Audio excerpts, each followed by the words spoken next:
we have Mr. Jeff Bergman,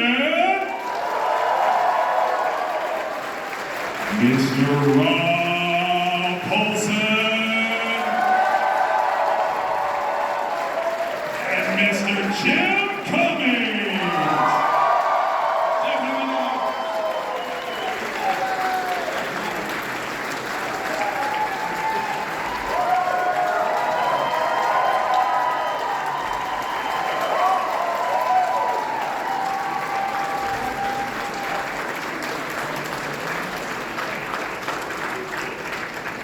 He wants a bigger one. No, we gotta get loud. We gotta get loud. Okay, ladies and gentlemen, I need you on your feet for Mr. Jim Cummings!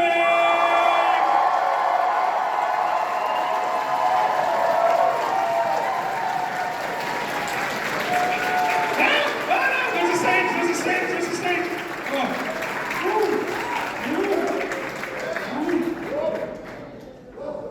Can't be nervous. That's the action right there. That's what I'm talking about.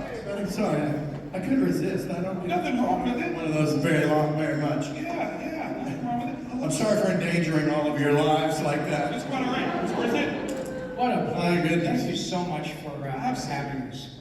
Listen, that was the most Taz intro I've ever seen. I love it. Guys, this is a magical space. Cartoons is a universal art form. It brings people together in such a magical way. Animation itself is wonderful, but then you add something even better, and that's sound, right? And you all have brought some amazing, lifelong, favorite characters to life. And I gotta know, what were some of the first cartoons that you used to watch? Ooh, man, wow. Probably Yogi Bear. Classic. Barry Hound. Yes, indeed. Hey, boo-boo. Spot on. Why did you like Yogi so much? I think I liked the Hanna-Barbera characters because they were sweet, and plus I understood the gags. I didn't get Warner Brothers right away. Fair. Rob, what about you?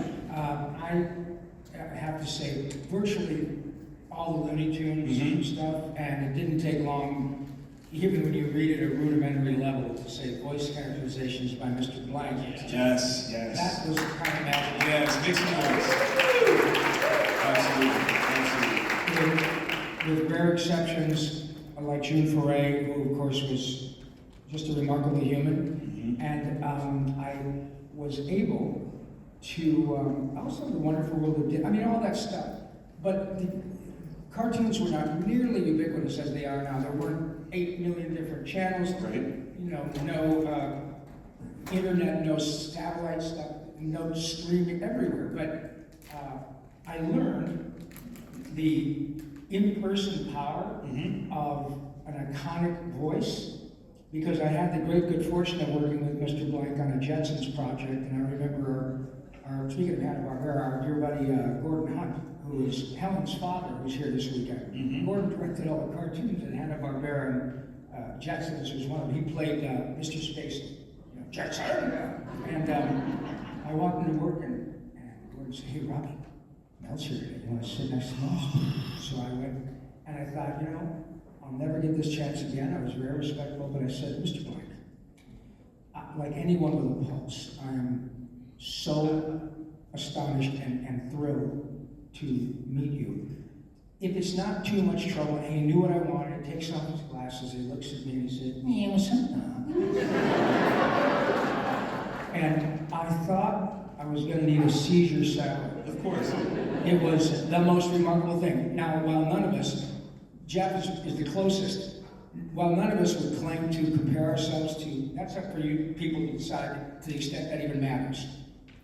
But we all now, especially as a result of these wonderful events, we really understand how deeply these characters connect with people. Of course. And it is a big deal. Of course. So, we got nothing without you guys. Give yourselves a round of applause. Absolutely. Okay, I forgot the question. Your first. Aptly cast yak up, and I won't shut up. What were some of the first cartoons that you were a fan of? Well, nobody will remember this, but there was one called Bosco. Oh yeah. Like I was saying, I know a few of them, and then another one called Calvin and the Colonel. Okay. And that was so cool. And I just thought it was the coolest thing ever. And I can say that I was 5. I was 5 years old, and there was a show called the Jack Benny program. Well, Mel Blanc was a regular on there on camera, and he would come out and he had this bit where he was pretending to be from Mexico, and he had a sombrero and of course a 3-piece suit and a big blanket over himself. And he said, "So, what is your name, my friend?" And he goes, "C." "Oh, well, I see that you're dressed very nicely today. So." and he said, "I see. And what is your name?" "Cy." And my dad, at that point, he says, "You see this bastard?" And I said, "Yeah." He goes, "That's the guy who on Saturday," that was cool. He said, "This is the guy who on Saturday morning, you get up, you see the Bugs Bunny, you see Daffy Duck, you see the Tasmanian Devil, blah, blah. This is the guy who does all their voices." And so I said, "Well, he doesn't have to stand in the corner, does he?" So I thought, okay, I'll do that. So here I am. But see, that's a perfect segue. How many of you got in trouble for your impressions and things like that in school? Yes? Yes? Okay, all right. Small T. Small T, okay. It's not hyperbole, big T. We went to Catholic school, so that's... No, they're Catholics. Oh. Everybody goes, "Oh." You were Jimmy used to sit in the corner, his Catholic school and said, "Excuse me, teacher, but Jesus is here and he's telling me what I should do." Ow! But no, I tell people all the time, it's not hyperbole. I essentially get paid to do, used to get me in a little trouble in high school. Like, Mr. Paulsen, we just wait outside and all that stuff. But it's really true. We go to work, we're dressed like this, we work with people whom we choose to have in our lives as our friends. And then we go around in these events and we go home exhausted from saying thank you. What kind of a gig is that? I love it. When it comes to being a voice actor for cartoons, and I think there's so many different ways that voice acting can play out, narrations, commercials, things like that. Cartoons is something so very lively. What do you think is one of the key pieces for you to capture the characters that you're embodying? Wow, well, especially if, like, in my case, coming in to do Bugs Bunny, you can't just impersonate the character, you have to really animate, which is what it's all about, right? I mean, watching, like, working with Jim and Rob, I mean, when I saw Jim do Tasmanian Devil, I swear to God, I thought he was going to spin the hell out of control out of the whole studio. It's insane. And this That's why it's actually a heart. I'm going to do that in a minute. Yes! Yeah, and you have to make it, larger than life, I mean, if I'm doing, like a Fred Flintstone, if I do Yabba Dabba Doo, I have to give it up, Yabba Dabba Doo!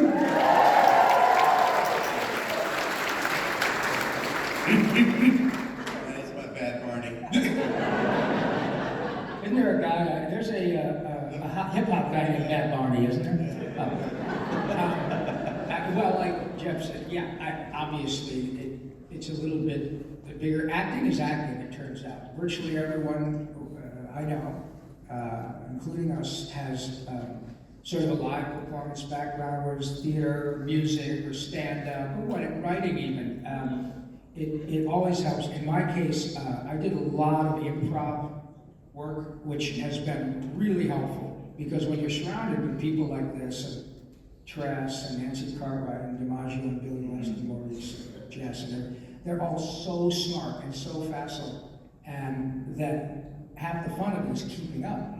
And you essentially learn at the feet/vocal cords of the masters. Frank Welker, Peter Combs, shut up. I mean, they're just so good, and the high tide continues to raise everybody's boat. But I think, to me, the specific, most important issue is that with respect to animation, I'm unencumbered by being an average-looking guy from Detroit, It is literally about being unself-conscious. You don't concern yourself with what you look like, what you sound like. It is all about creativity and the kindness of people to hire you. And it's just like having a friend say, "Okay, Jeff, you be the monster, and Jim, you be the monster slayer, and Rob, you be the evil dwarf." That's typecasting. And it's literally like that. And so you walk and see all those people you grew up watching on television, and they're being monsters and soldiers and wizards, and then they get a check. Shut the front door. Monkey hour paid off. Yeah. Joke's on Sister Mary Agnes now, isn't it? Now, with the three of you being in kind of like three connected states, being from three connected states, was there something special in the water that you think was, that actually makes you guys as talented as There is in mine, buddy. This ain't water. Turns out you really can't smell vodka on nobody's breath. But in terms of like where you're from, how respected is cartoon work?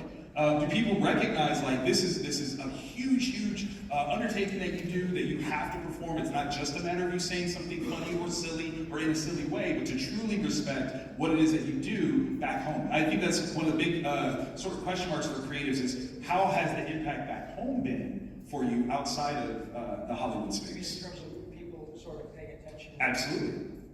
Jimmy, you're from the Rust Belt, just like Oh man, I'm from the rustiest belt ever. I used to work in a steel mill. I was a deckhand on a riverboat and designed running floats. So I lots of dirt under my nails. And when I yeah, and there's not like being from Youngstown, Ohio. I'm going. You're gonna do what? Okay, but what are you gonna do for a living? Right. Okay, but how are you gonna get paid for this? Okay, but and really, you think you're? Oh, wow.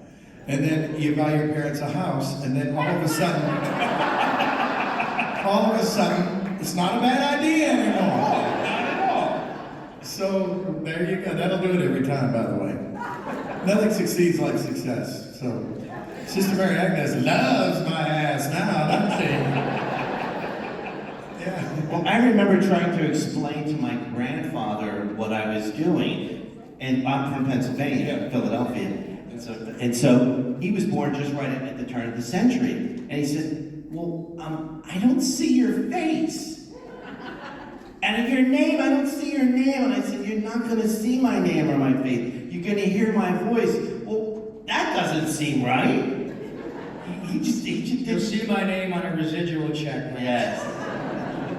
That's where it matters. I'm same thing. I'm from the same general area. I was born in Detroit, reared around Flint, and the only other thing I wanted to be was a hockey player for the Detroit Red Wings, and I got as far as college, and some kid from Winnipeg leveled me. Oh man!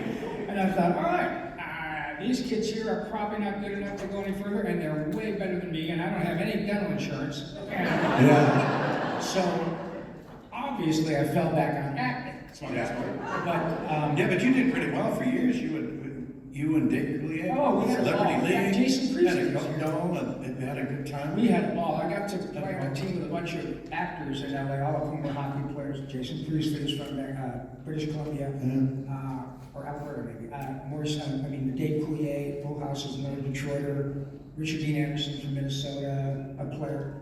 We had Matt Perry, rest his soul. He grew up in Ottawa, a hockey player. So we had a blast. And to be able to go around the country and play with, Gordie Howe and Bobby Orr and Bobby Clark from Philadelphia. Oh, geez, it was really, really something. In fact, because we played the Detroit Red Wings in Detroit years ago, I remember I was putting my gear on to go do like a warm-up skate.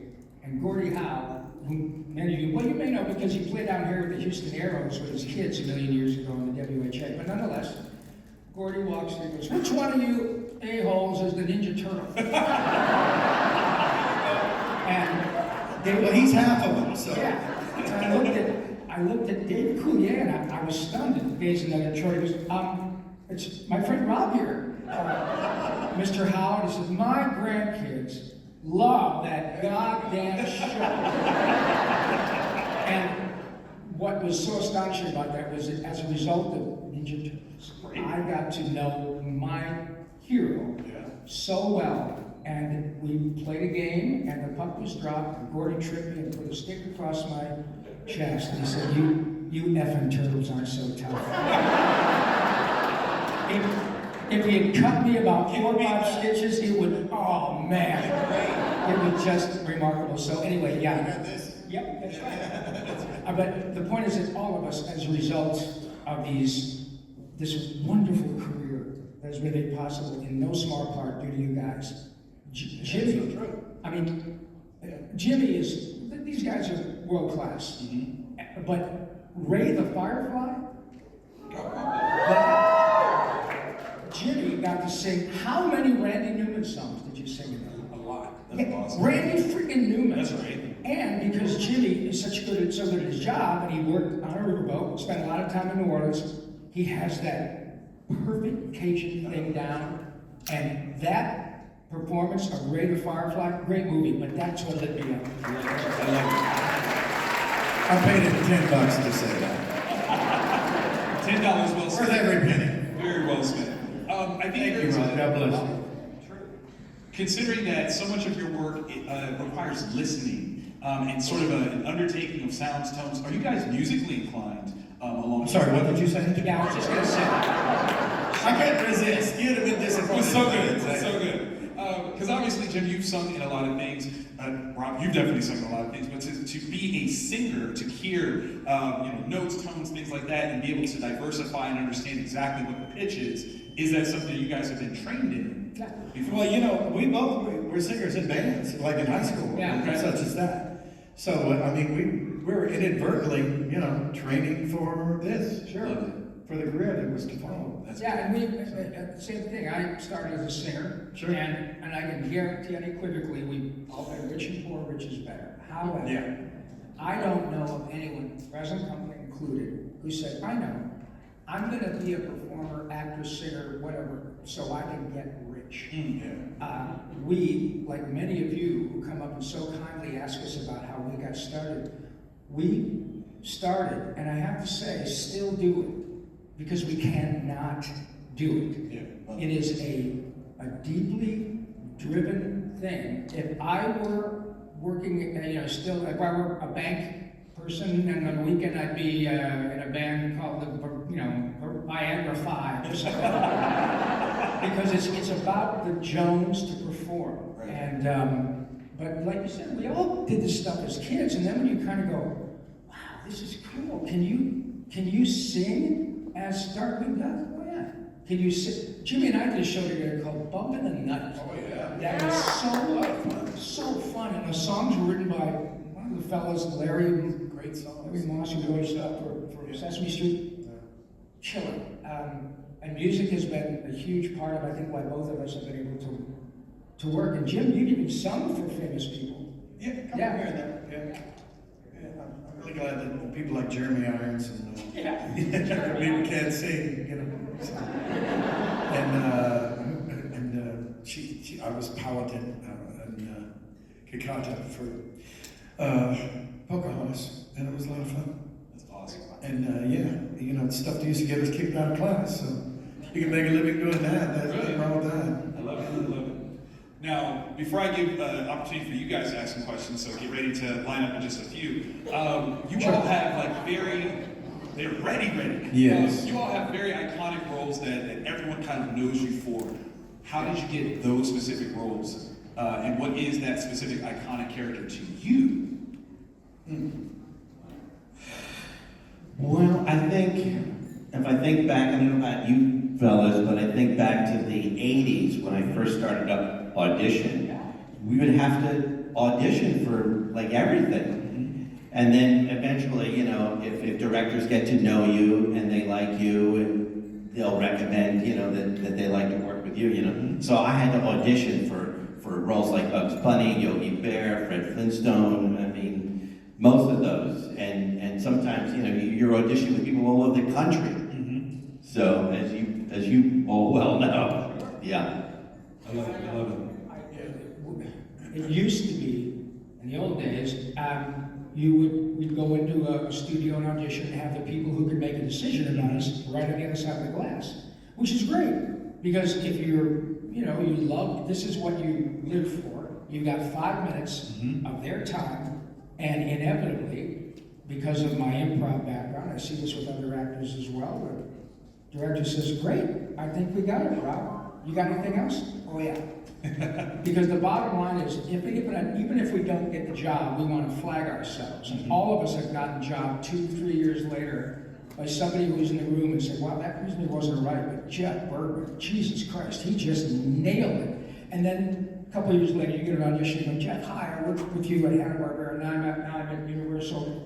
I don't know if you remember this, and they'll play it. Just, oh yeah, I can do that. Boom, you got a job. So it is not only a big deal to get that few minutes Right. with people, and then if you're really lucky. By the way, these gentlemen have a much more unique skill than I. It's not false modesty, I'm good at my job.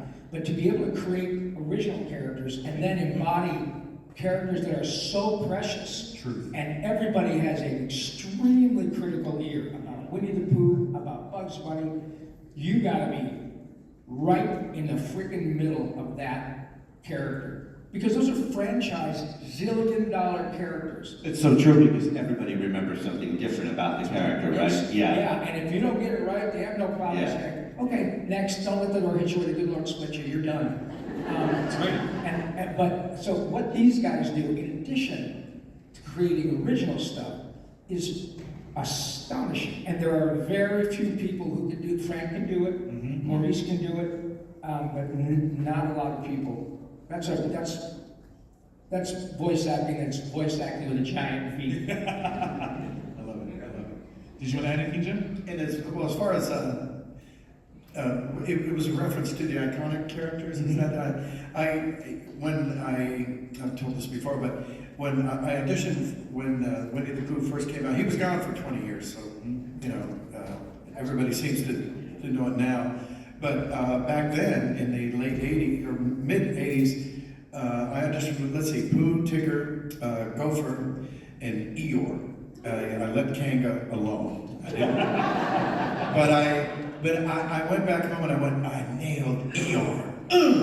I am so Eeyore, you know. And my agent calls up and she goes, well, I have good news, but I do have some bad news. And I said, oh man, all right, give me the bad news. And she goes, you didn't get Eeyore. No, you gotta be kidding me. I didn't. What do you mean I didn't get Eeyore? Thanks for noticing. Come on, that's pretty simple. Come on, you know.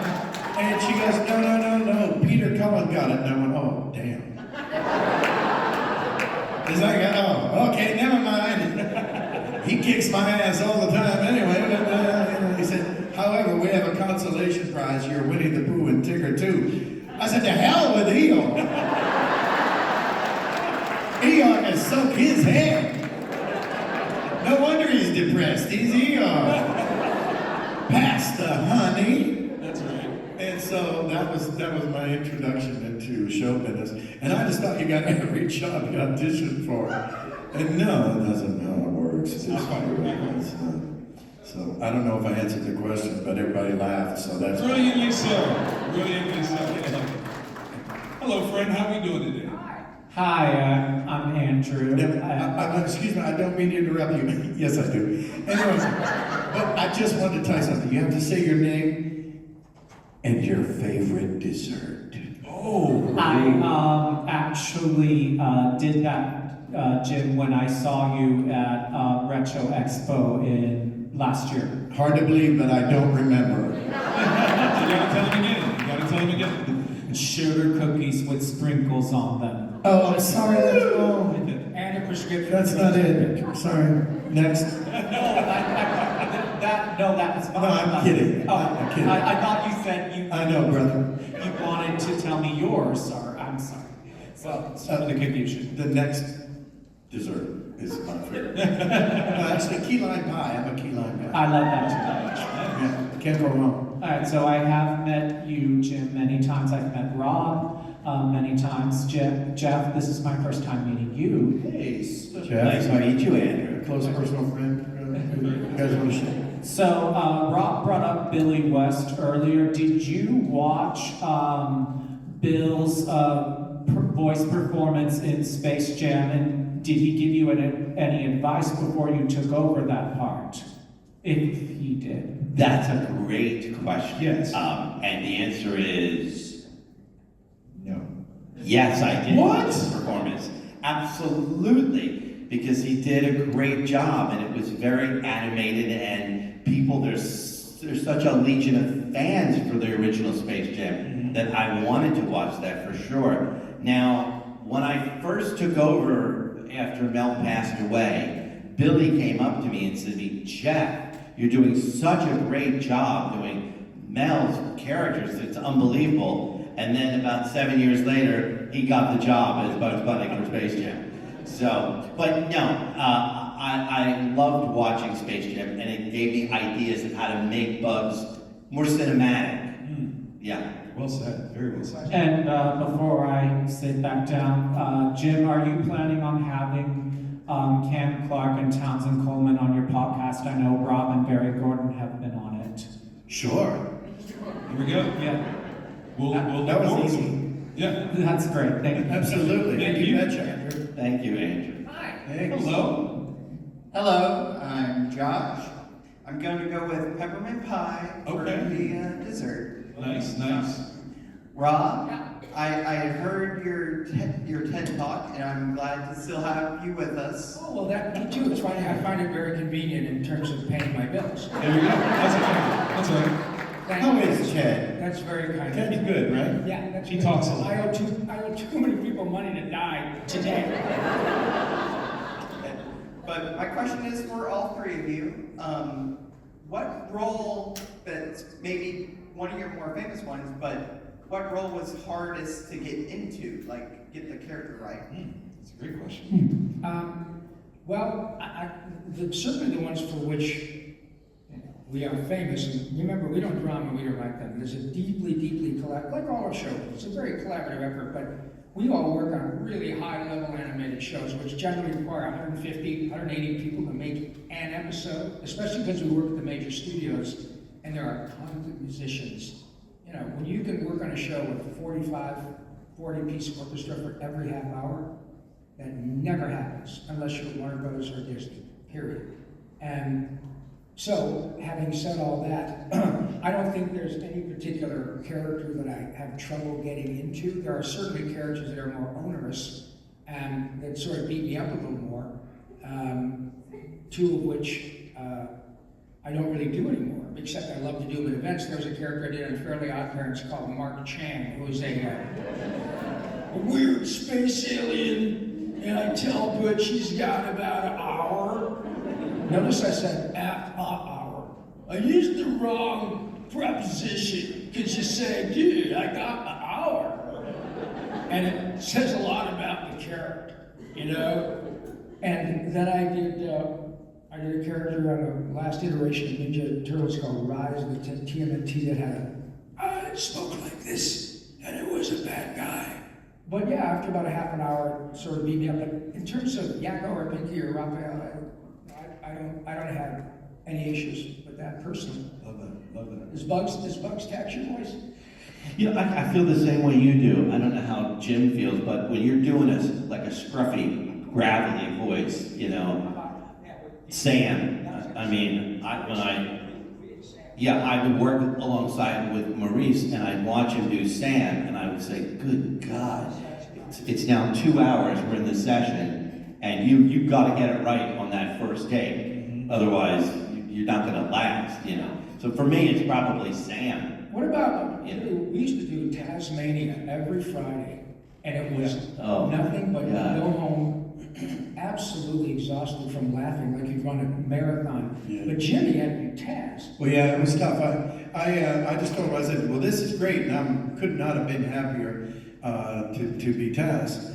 And I said, okay, how about this? Let's do it on Friday afternoon. Yeah, a Friday voice. Then you go home and you have a weekend to heal. That's all.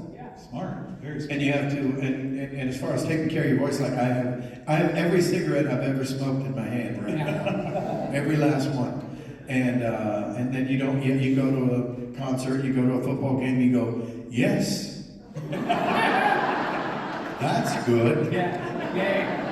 Clap, clap. Yeah. Whistle. Right. Big whistle. And that's because you're saving your pipes. That's all. Thank you. Yeah. Thank you. Good question. Good question. Hello. Hi. Oh boy. Oh, wait a minute. Is this evidence? Yeah, that's right. Yeah. You're not with the IRS, are you? Okay, my name is Nathaniel. I fear the third has become high. Oh, I've got something in my back pocket. Saving for later. Yeah. Okay, I was wondering, since y'all have worked on Warner Brothers cartoons, do y'all have like any fun behind-the-scenes stories while voice acting in them? Specific behind-the-scenes stories about voice acting for Warner Brothers versus anyone else that you're allowed to tell in this room of people while he's I recording. have one. A few years ago, I was working on The Lot, and there was all the studios have a tour, like a tram that takes people around. I was happened to be walking on The Lot, and there was a tram going by, and they were at the foot of the water tower, which is, you can't miss it if you're driving past on Olive or Hollywood Way. There's the big water tower. You know, they generally have actors running the tram. I can't have it at the water tower. You can tell me who lives in the water tower? Yeah, that's right. Right, yeah. And so and he said that, and I said, hello, tram people.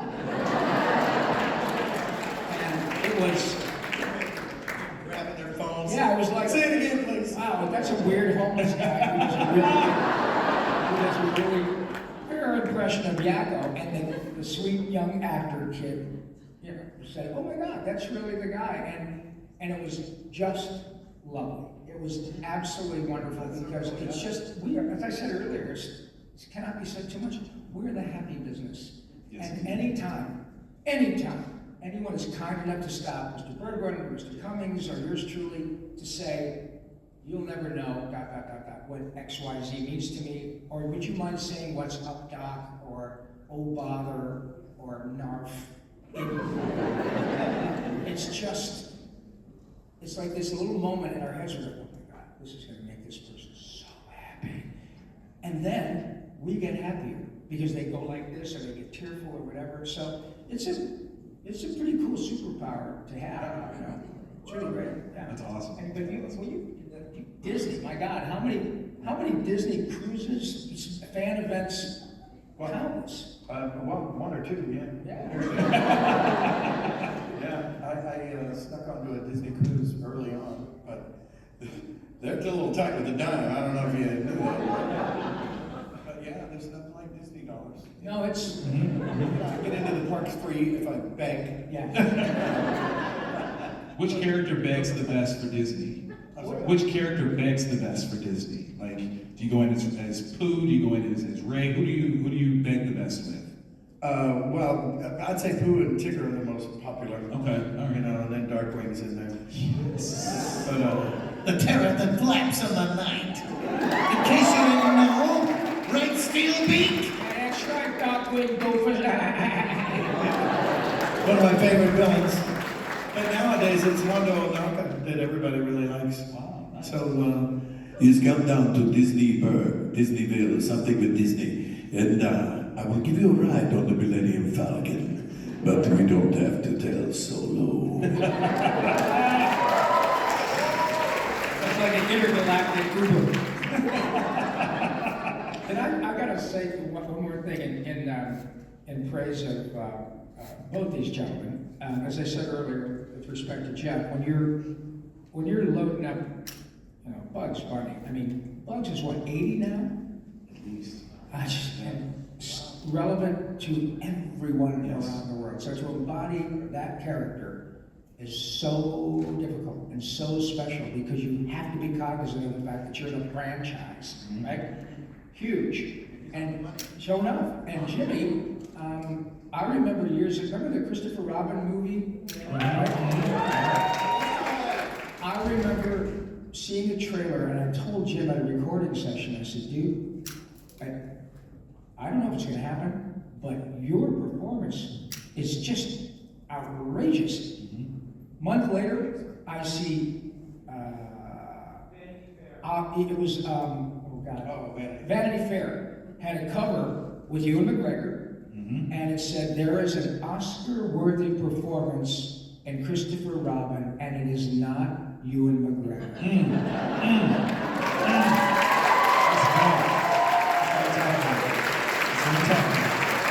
Thank you, that's very kind. That is how important and how precious these characters are, because they they're so big and so much money and the love of hundreds of millions of people are wrapped up in bugs and poop alone. So in addition to being incredibly talented, there's a very significant existential pressure to get it right, like every time. Well, you both work with June Foray, right? You work with June. Yeah. And I have a funny story with June, and I'm doing Sylvester next to June, and I'm just kind of watching her and thinking, oh my God, this is Granny. And so she read some of her lines, and she looked like she wasn't happy with it. And she turned to me when the take was over, and she said, I don't know, I just wonder if it was old enough sounding. And June was already 94.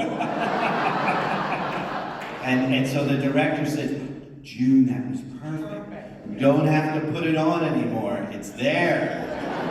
You got it. You sound just like yourself.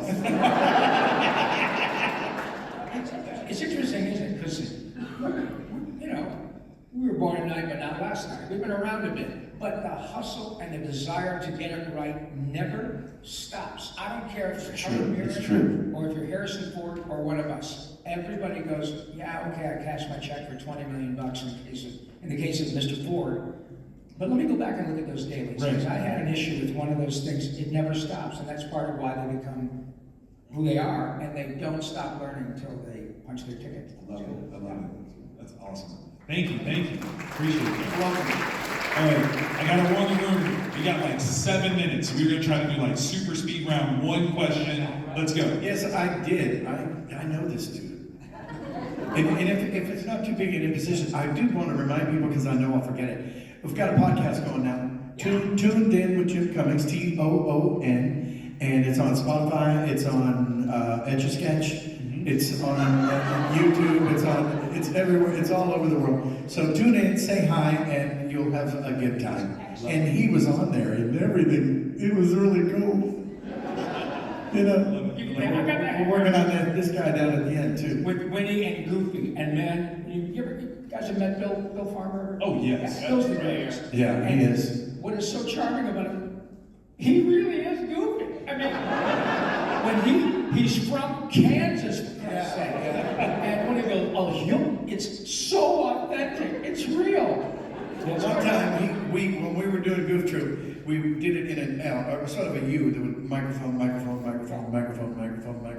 Swear to the Lord, he walked in one time, went, whoa! And then knocked it and banged into a microphone. It was unplanned. And it was unplanned, and he went, gosh. And I said, I would have given $1,000 if I could have recorded that. But it was a hell of a story. True. That's awesome. Anyway, sorry, Dr. Oak. That's all right. What's your question, Brian? Okay, I'm going to do this really quick. First of all, Jim Cummings, thank you so much for being here. It's my 5th time seeing you, and you are one of my legendary favorite voice actors. I love you so much. As well, I've been knowing you so well as well. It's my 2nd time seeing you. Thank you so much for being here. Jeff, it's the first time. Nice to meet you as well again. And this is my main question for Jim Cummings. So, I like to talk about Anastasia and Pocahontas when you voiced as Rasputin as a singing voice, as singing in the dark of the night, and when you as King Hanta and Pocahontas, what was that? Yeah, and we're singing as those characters and savages or anything. What was it like performing those when you were voicing those characters as short cameos, singing voice actors or anything? Oh gosh, well, it's wonderful. I love to sing. You know, so anytime you get to sing, it's just a blast, and you know, able to cop the character and keep it in character is you know, it's a blessing, and it's one of my favorite things to do with the microphone. So, what was it like? It was wonderful. I don't know how to expand on it much more than that, but it's really rewarding, and it's nice to, you know, you're on the soundtrack, and even if you're only on the soundtrack, like in Anastasia, I didn't do any lines in the movie, but I can say I was in the movie on account of because I sang a song. And I'll tell you a quick story about Christopher Lloyd. I've come to know him obviously over the years, but a little bit.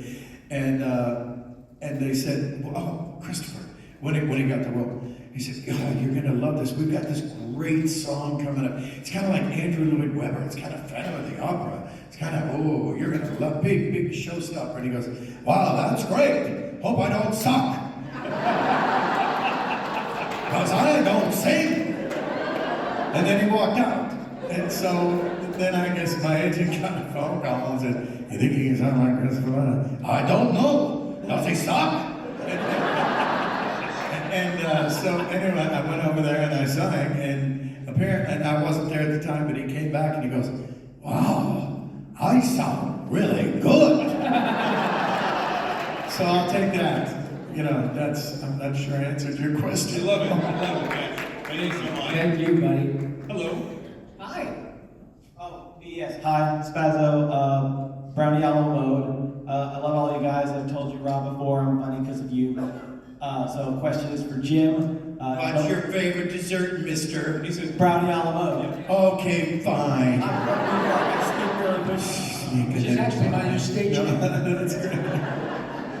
So don't correct me if I'm wrong, but Jim, did you sing the Extreme Ghostbusters theme song? Yes, I did. And what do you remember about that? Anything you can share about that? Because if you guys haven't heard it, it's a very good version. Oh, thanks. Well, I just remember they wanted it to sound like Dr. John and Tom Waits put together. okay. So there I was, and I was Dr. John and Tom Waits. I wouldn't want to see the kid that they would have, but if they did, he would have probably sounded like that. There's something strange in the neighborhood. Who you gonna call? There you go. You were supposed to say that. There you go. Okay, the end. Thank you. All right. Might be able to get through the next two. Let's see what we got.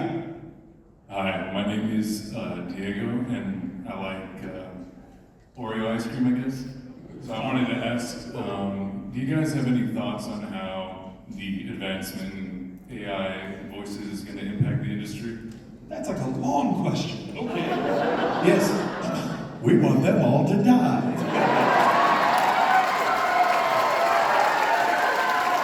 Just kidding.